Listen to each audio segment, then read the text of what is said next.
Hey y'all, welcome back to the party. It is me, your girl BrittReacts, and today we're going to react via a kind suggestion to It's Time to Abolish the Department of Education. Here's why.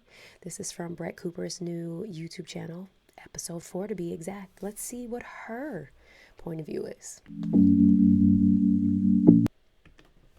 But the thing is, even though this executive order would be historic, it would be hugely impactful, Trump can't just abolish the Department of Education with a signature. The Department of Education was created through an act of Congress, so it must be abolished by a vote in Congress. However, welcome back to another episode of The Brett Cooper Show. We have some updates for you all. I'm so honored. I'm so excited to inform you all that I have gotten a pop filter. So the days of me blasting in your ears and you hearing literally every single piece of my enunciation, hopefully those days are over. Also, guys, I read your comments. I removed the headphones. You know, I got these really cool headphones that you saw in the previous episode, and also you'll see them in an episode that I pre-recorded for next week.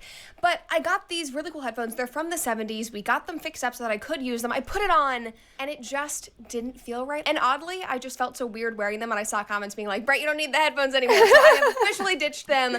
We're back to the original setting. Happy to be here. But guys, today we need to talk about something that is near and dear to my heart. We need to talk about the state of education. If you guys have been watching my content for the last 3 years, even before the last 3 years, because this is something I would write about constantly and talk about in my social media videos, we need to talk about education, and more specifically, what the future holds for education under President Trump, because Trump has been signing executive orders left and right, and I know it is pissing off the left because they think that he is abusing his power, but honestly, he is doing exactly what he promised us. I mean, the theme of Trump's presidency thus far is promises made, promises kept. And listen, we are getting exactly what we voted for, and we are very happy. I mean, from keeping men out of women's sports just a couple of days ago, which was just incredibly historic. If you guys have not seen that photo of Trump signing the executive order surrounded by young female athletes, it was, I mean, truly brought tears to my eyes. So many years of hard work surrounded by young.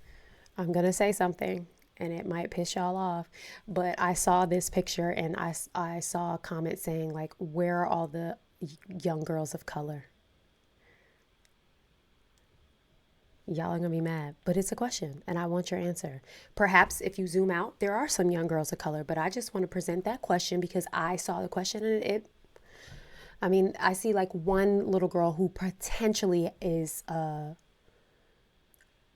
color. Anywho, I just relate so much to her opening speech. Like when you first start a channel, there's so many kinks to work out, and sometimes your feedback is super helpful and sometimes it just feels mean. But she's like, all right, I got a pop filter, and I ditched the headphones. I didn't see headphones in the last episode, and yes, she's not reacting to anything specific where she needs to wear headphones like me. And even now, honestly, that I don't do as much music reacting that I used to, I probably don't have to wear headphones, but now it's just like a thing. But yeah, I had those complaints too, Brett, so I understand. How did we get here? So yesterday I reacted to a clip of The View panelist talking about this. And I want to be super clear. I thought I was clear in the video, especially because as soon as the video opened, I started criticizing the women of The View. I don't go to The View. I don't go to Brett. I don't go to Matt Walsh. I don't go to any of the other people that I watch to give me facts. I go and watch their opinions because it gives perspective, and it just allows you to know how people who aren't you, who don't live like you, who don't look like you, how they think. And it allows me to then go and do my own research, right? So I watched the View video yesterday and I had a bunch of questions. I had a ton of questions. And what did it make me do? Go do research on those questions. So many of you were just like, taking advice. It's like, who was taking advice or taking anything these women said at face value? Not me, because they're show host, right? I also don't take everything Brett says as fact because I don't know if she's telling the truth or not. I don't know what she's reading is factual or not. So I just want to defend myself there. And then some people also complain that I reacted way too much right-wing stuff. And I really only do that because I feel like, well, one, I am definitely in my everyday life surrounded by way more, I don't think I'm surrounded by leftist, but I think I am surrounded by more democratic thinking, liberal thinking people. And so for me, I don't get exposed to much right wing thought. And so I enjoy the perspective and then the ability to take that perspective and form my own opinion based off of the research that I do. Okay. But then I go and react to The View, which is definitely not right wing, and y'all are up in arms. Why are you watching The View? It's like, what? You can't please everybody. And I'm not here to do that. I'm here to do what my heart desires. And my heart desires to react to whatever the heck I want to. All right. Anyway, so I pulled up Brett's video because a bunch of people in the comments were saying I should watch it. She's got a very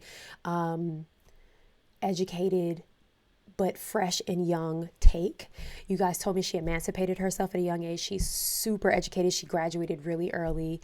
I was taken aback by the fact that she is so young and she's like married and everything. But you know, some people are just wise beyond their years. They've been here before, as people like to say. So yeah, I also like her approach because it doesn't feel so closed-minded. It feels like she can take the truth. I think, and this is my opinion, that a lot of people, not Republicans, but a lot of people who are Trump followers, not Republicans, but specifically people who are really into Trump, just agree with everything they say that he says because they like him, whether it's truth or not, whether it's fact or not, they just are fans of Trump. And so I think she's very pragmatic in the way of like, she is a Trump supporter, but she also can say like, I don't know about that. And to me, I think that's fair. I don't know. What do you think? Female athletes. It was, I mean, truly brought tears to my eyes. So many years of hard work came to that moment. It was just incredible. I mean, from that to directing our government to unseal the JFK records, so much has happened. And next up in the slate of executive orders is apparently the future of the Department of Education. And TLDR, Trump wants to abolish it. But as are many things in our political landscape right now, education is a very heated issue. And a lot of people don't understand how this would work, if Trump would even be able to abolish it. They don't understand why people even want to get rid of the Department of Education, and they're very concerned with what happens after the Department of Education has been abolished. So we're going to try to break all of that down for you guys, answer some questions, but before we do, make sure that you like this video and subscribe to the new channel if you've not already, and of course, ring that notification bell to make sure that you stay up to date on all of our uploads. And of course, if you want ad-free episodes, a weekly advice video from me, and an exclusive newsletter for subscribers only, make sure to check out my subscriber platform, Cooper Confidential. We have the link right here. We will also have it in the description below, along with my exclusive launch merch. But without further ado, let's of course get back into the topic. So, abolishing the Department of Education has been something that has been talked about for years at this point, but in the grand political sense, it has kind of been a fringe issue. Many conservatives and Republicans in Congress are very much against this. They support the Department of Education, and so this issue has really been propped up by libertarians like Justin Amash and limited government conservatives like my favorite, Thomas Massie and Rand Paul. And Thomas Massie has actually tried to abolish the Department of Education multiple times at this point. It feels like he is constantly reintroducing a bill to abolish it completely, and yet it never happens. And as recently as last month, he reintroduced it yet again. On January 31st, he said, I just reintroduced H.R. 899, a one-sentence bill to terminate the Federal Department of Education and return power back to teachers and parents. This is it, the entire... Okay.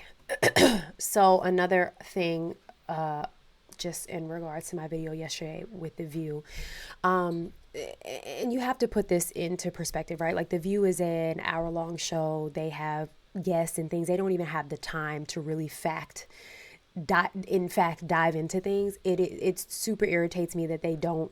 It doesn't feel like they even come forth with any fact. It's just all very one-sided opinion. But one of my biggest things was like, okay, so who has to control that? Was my question. And here it says back to teachers and parents. You know, I think the overwhelming understanding is that abolishing the Department of Education will give the state the control back. And as I was saying and kind of questioning to understand in yesterday's video was, okay, so if you're giving it back to the state, that means that local state elections will have the ballots to basically allow the people to control how their education is run in their state, right? And so this is just, I guess, kind of confirming that for me, at least with the bill that was being presented. I don't know if that's how Trump is looking to handle it, but I don't think giving teachers and parents the control of how their children are educated is a bad thing. I just think we have to really understand the full scope of it, because everyone doesn't raise their children the same. Everyone doesn't believe the same things. And I think it is why an umbrella, something that is managing all of it, is still necessary. But who am I? I'm just a parent. Bill. And the bill reads, be it enacted by the Senate and House of Representatives of the United States of America in Congress assembled, Section 1, terminate the Department of Education, and that's it.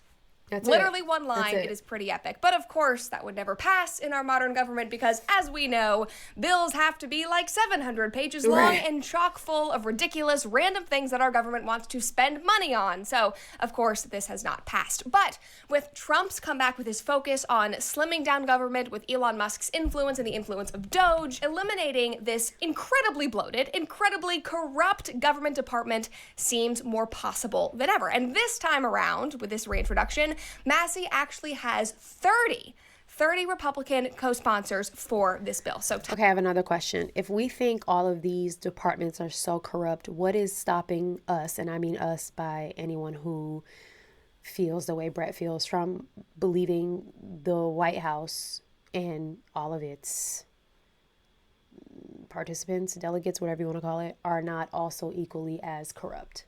Like, how can we think only certain sectors of the government are corrupt and not all of it?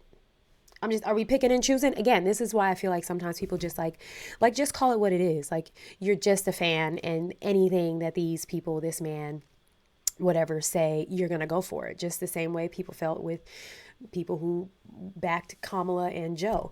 Oh, I got to sneeze. I have another cold, guys. Hold on.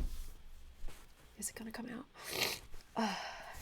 So yeah, I don't know. I just, why don't y'all think that all of it is corrupt? Just some of it? Just some of it is bleeding money, not all of it? Help me understand. I have questions, because y'all know the only side I'm on is the side of the Lord. Okay? I just don't agree wholly with anything and anyone. It's very hard for me to, because I mean, who's always right? I'm gonna blow my nose. Times are obviously changing. But 30 co-sponsors is still not enough. One article reads, if a bill were to move forward in the House, the GOP would still have to pull support from lawmakers outside of their 53-member Senate majority to reach the 60-vote threshold they need for the legislation to pass. So at this point, we gotta keep educating people, and we gotta pray, which you can do with Hallow. Guys, I'm so excited to share that this... All right, I'm skipping this. I don't know what Hallow is, but it feels like it's the same as the one that Shoe on Head advocates for. You know, the news one. I'm taking notes on the way these creators are like segueing their, jump ahead. Whoa. When did y'all give me that button, YouTube? What? There's a survey? Lent Pray 40 waitlist today. And maybe we can all work together to pray for the state of education, because Lord knows our country needs it. Even though Massey has 30 Republican co-sponsors, even though Trump is talking about it, people are still against this. And it makes sense, because getting rid of anything education, dealing with education will always be difficult, as it is a very emotional and personal issue for people involving their children. And in my opinion, this is because they often conflate the existence of the Department of Education with the existence of public education in the United States, which is just simply not the case. And I think that this comes down to most people not even knowing the history of the Department of Education. I think whatever she's about to say is a good point. I don't know too many people who actually know the functionality, the responsibility, and the job, like what the Department of Education even does. I think you just think, okay, it's a department for education. I need my children to be educated. Education is important to us. And so that can't be a bad thing. And I don't even know if most people who don't want it to be closed down know what it does, or what it has done, or what good or bad it's done. Everyone just is outraged all the time by anything and everything, but they don't do the work to find out where the truth is. So let's see what she has to say about this. and the fact that it was never really supposed to have the power or the budget that it does today. I mean, like most government agencies, it has obviously overstepped its bounds. I mean, most people don't even know that it is a relatively new government department. In fact, Jimmy Carter, who just passed away, he was the one who created the Department of Education. He signed it into law in 1979. And somehow, just to give you an example, somehow over the last 40 odd years, their budget has ballooned from $14 billion to over $238 billion. $14 billion is crazy. That is insane. But what is even more insane is that over these 40 years, over that insane increase in spending and in budget, there has been no improvement in American education. Just look at this graph from the Cato Institute. Declining. This is the trends in American public schooling since 1970. So the blue line right here is the total cost, the amount that we as taxpayers are spending on American education. That obviously has skyrocketed. Oh, employees have skyrocketed. We're paying more people. We see where our money is going. And then let's look at reading scores, math scores, science scores. Oh, they've stayed exactly the same.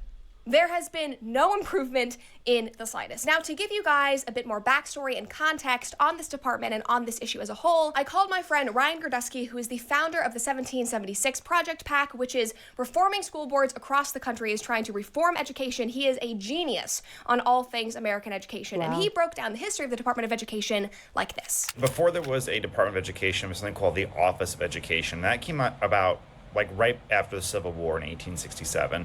And the purpose of that was just to collect data, like on schools and on how they were performing, what books they were reading, make a document, give it to Congress. That was basically the entire thing. Oh, wow. And then when Lyndon Johnson becomes president in the 1960s, he says, hey, we really need to revamp education. The federal government needs to get really involved. And he creates Title I, which is about how to distribute money to local municipalities across the country, especially low-performing, poor municipalities. And education fundamentally changes at that point once money is really involved. Wow. Jimmy Carter runs on the idea that he's going to create a Department of Education. This is a big campaign promise to the teachers' unions. And it revamps education and broadens the scope of federal authority in the way that the federal government works with education. And like I said at the beginning, and many of you know this, like I said, education is near and dear to my heart. This is probably the political issue that I care about the most. I feel like I have a stake in this as a young person that recently came out of the education system.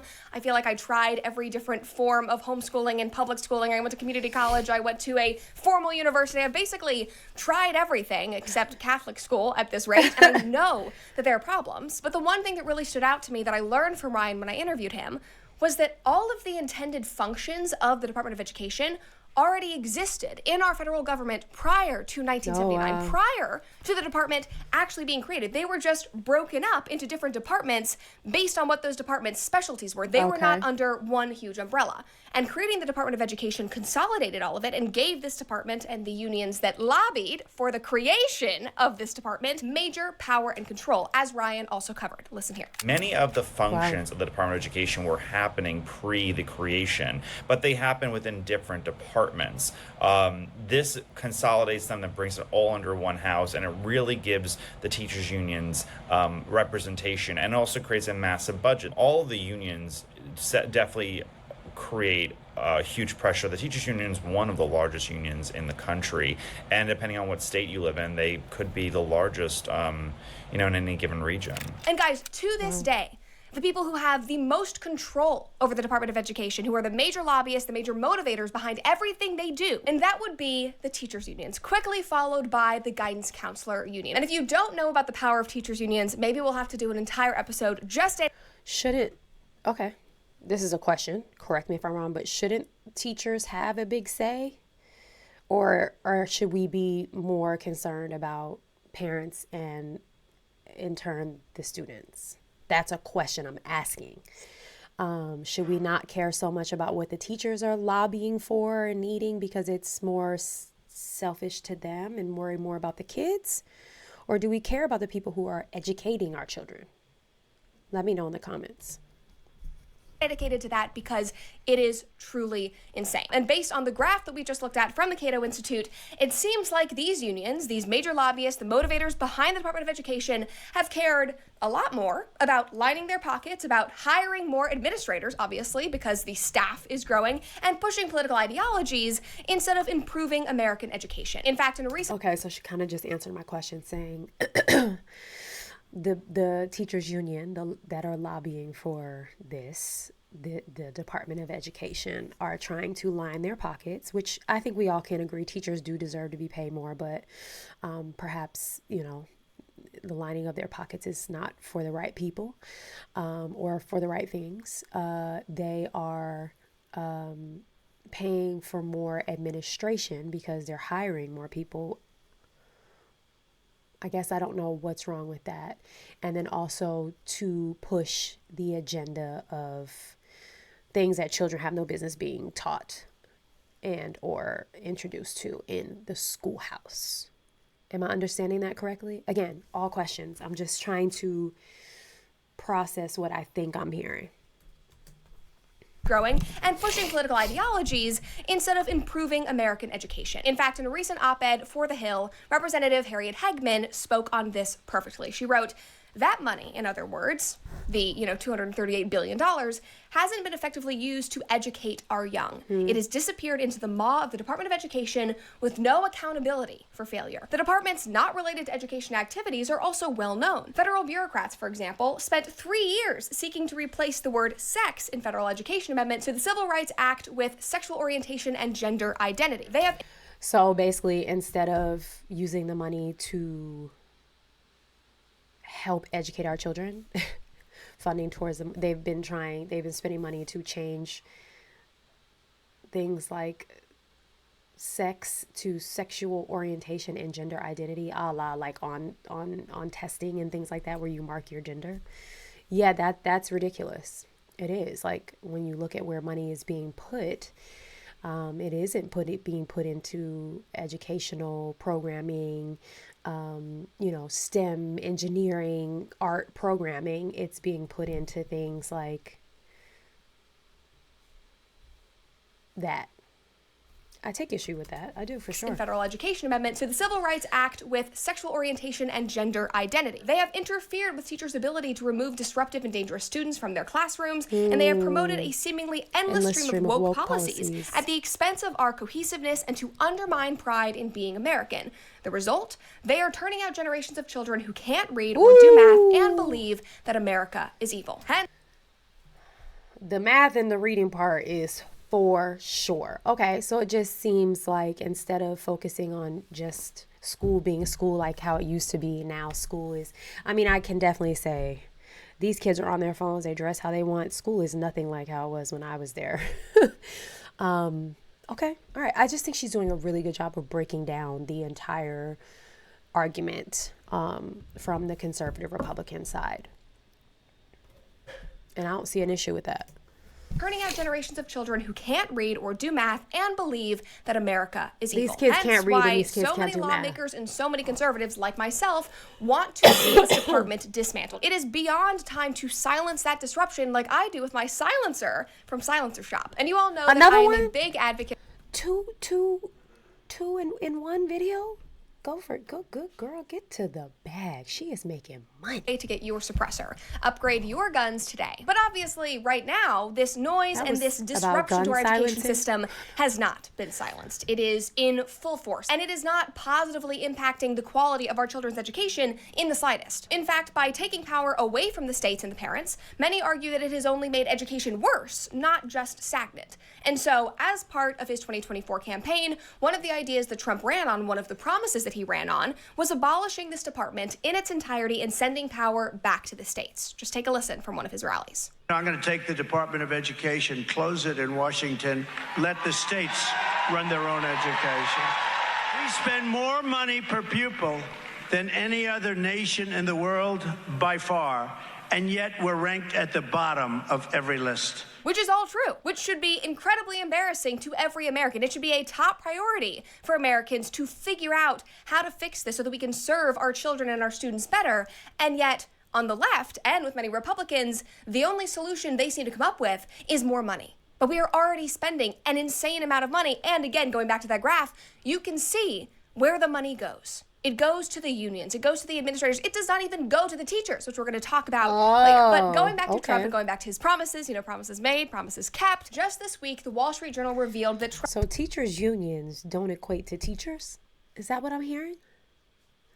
So not only is it not going to the children, but it's not going to the people in the classroom with the children. It's going to the higher ups somewhere.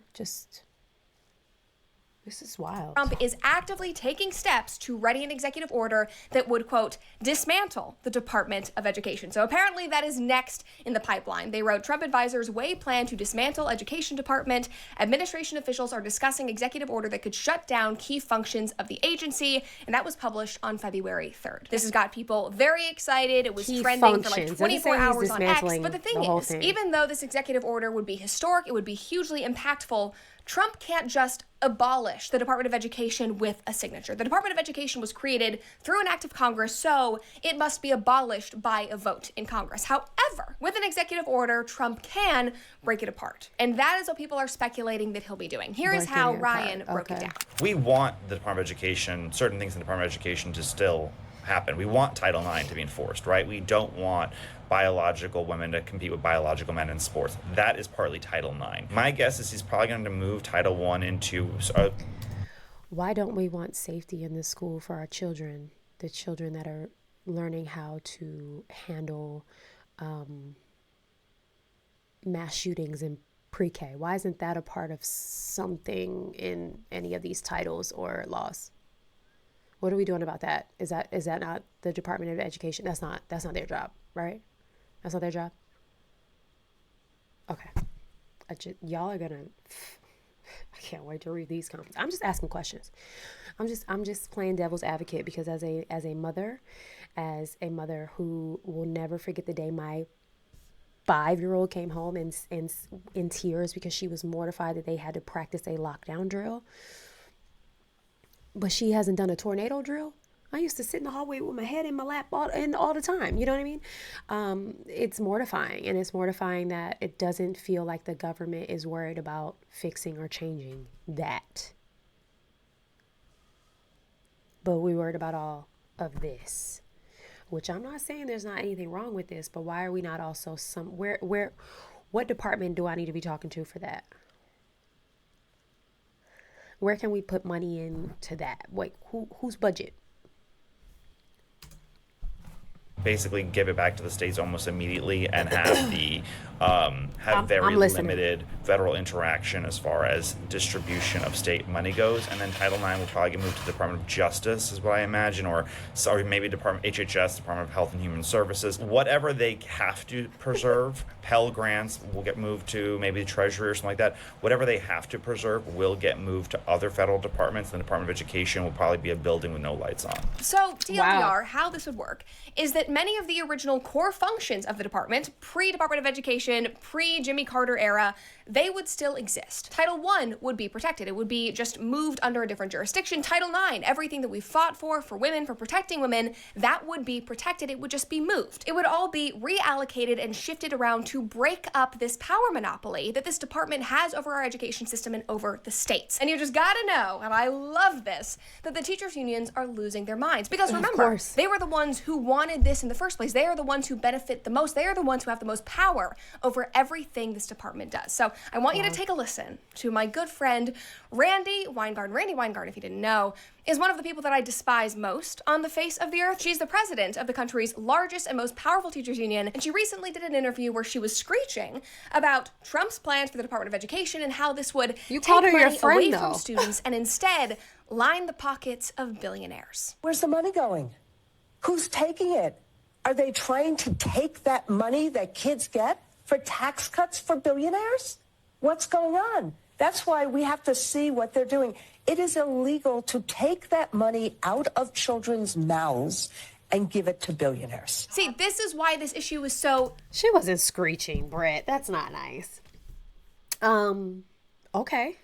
But so she was being sarcastic. They're not friends. They don't hang out. They don't drink margaritas together. Got it.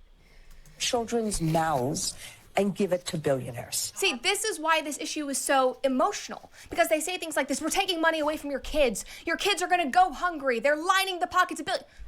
None of that is happening. Literally not in the slightest. Also, I love at the beginning, she goes, where's the money going?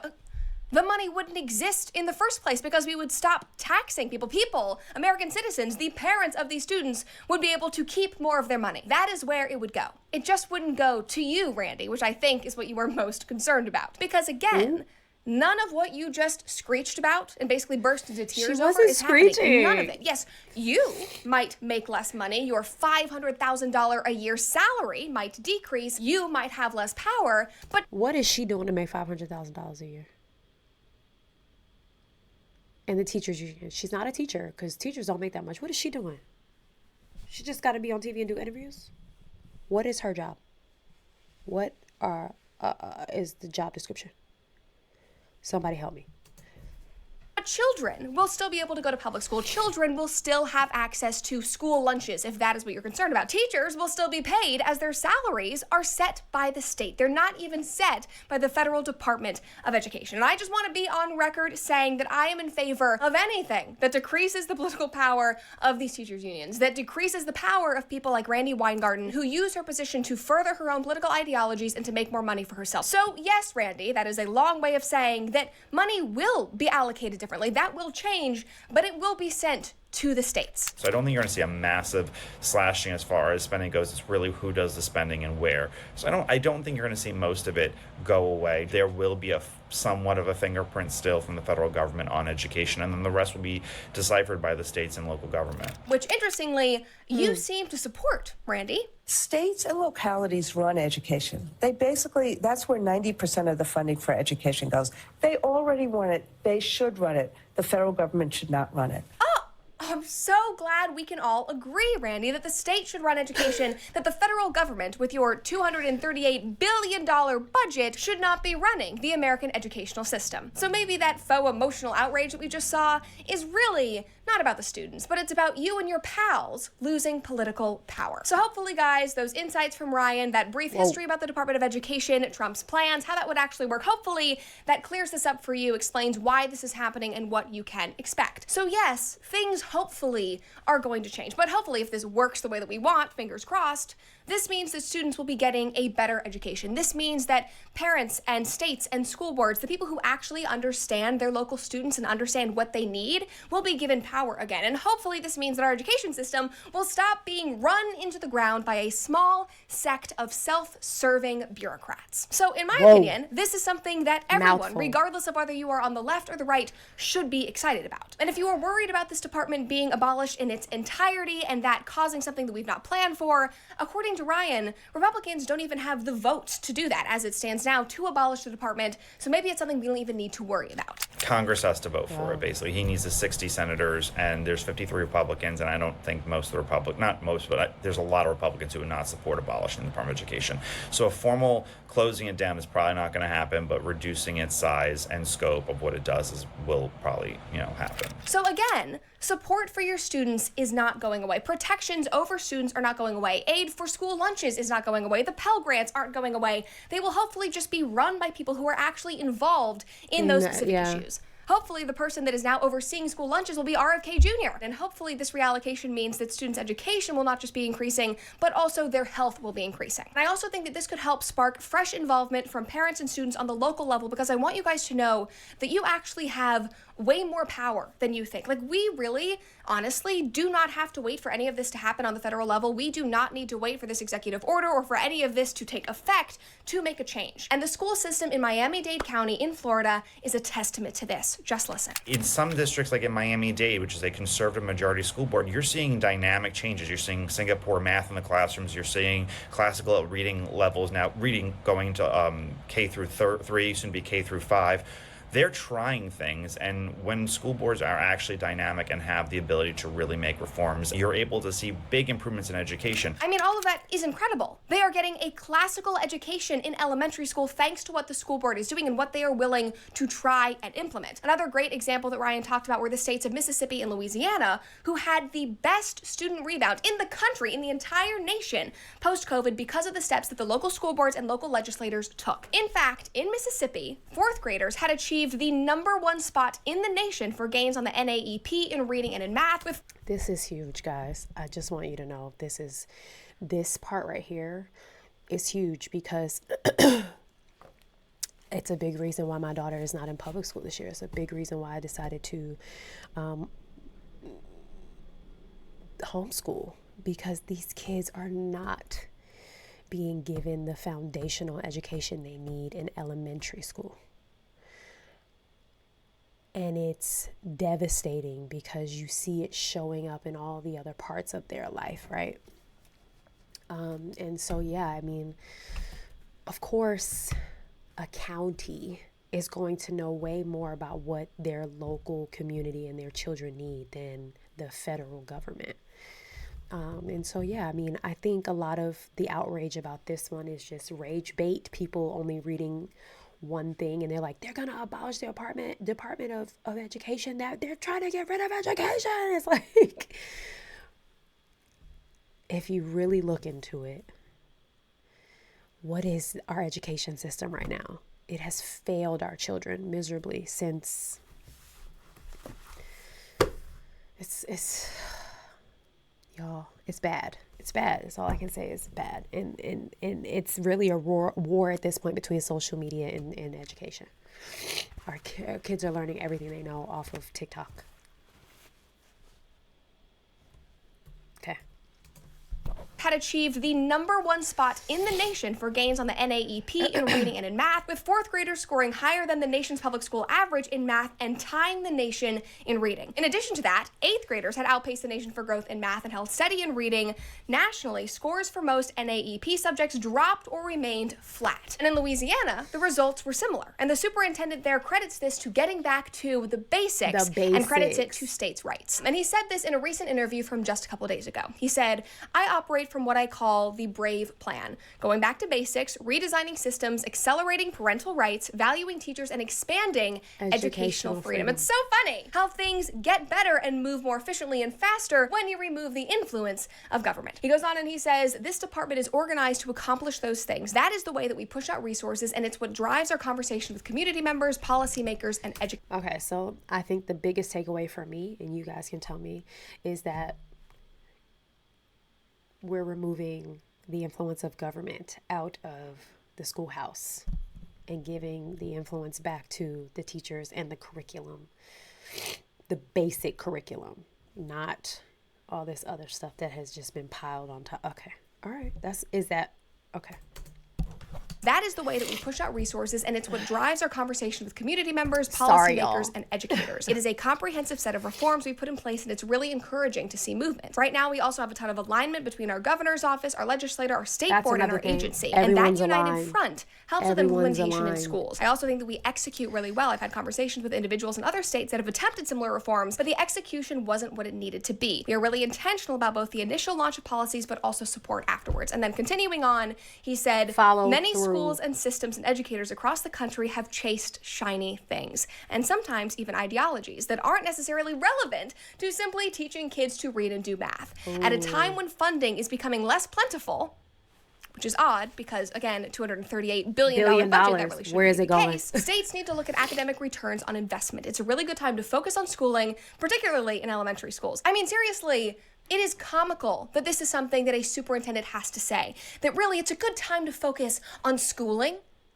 Shouldn't that have been the focus of the federal government, of the Department of Education for the last 40-odd years? No. Because they focused on ideologies. They focused on giving power to administrators and these teacher unions instead of actually helping the kids. And what makes me even more excited about states like Louisiana and Mississippi, Alabama was not far behind them, is that these are the states that get mocked and shamed. These are the low-income, backwards, conservative states that the left and the teachers' unions love to mock and demonize. They're the ones who are the laughing stock of America. The Bible Belt. But obviously, they're doing something right. All the coastal cities that boast about their education system, sorry, you can't keep up with Louisiana and Mississippi because, as the superintendent said, they're focusing on schooling. And back to that point about local school boards and parents being able to make change, as you're seeing in Louisiana and Mississippi, I have always said that the only way I would run for public office, because truly that seems like the worst thing on earth, I would rather drag myself across hot coals than do that. The only way I would do that was if it was for a school board, because real change happens there. Again, even without the federal government. And you do not need to be a parent or an educator to be on the board. I mean, some of the most effective change makers recently have been young people. Some as young as 18 years old who are hungry and motivated and have just recently left the school system. So they intimately know the problems. They intimately know solutions that can help students, that can get this system back on track. So to sum all of this up, hopefully Trump is able to make this happen. I hope that he is able to dismantle and restructure American education, maybe even abolishing the Department of Education in its entirety. I would love for that to happen. I would love to see the glee on Thomas Massey's face if he is finally able to pass this one-sentence bill. And this certainly will make things better and easier coming from the federal level. It will eliminate a lot of financial bloat. It will eliminate a lot of corruption, which is obviously a good thing and we should all be advocating for, whether you are on the left or the right. But per usual, what I want you to remember is that change always starts with you at home.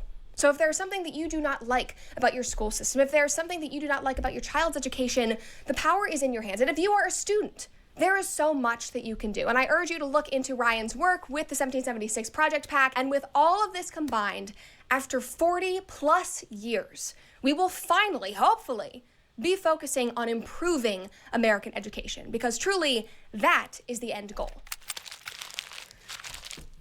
You start with education, it literally bleeds into everything else and makes everything else better. And that's my opinion. All right, this was very informative. Let me know your thoughts. I'll leave it at that. I hope you enjoyed. Go and have the day you deserve.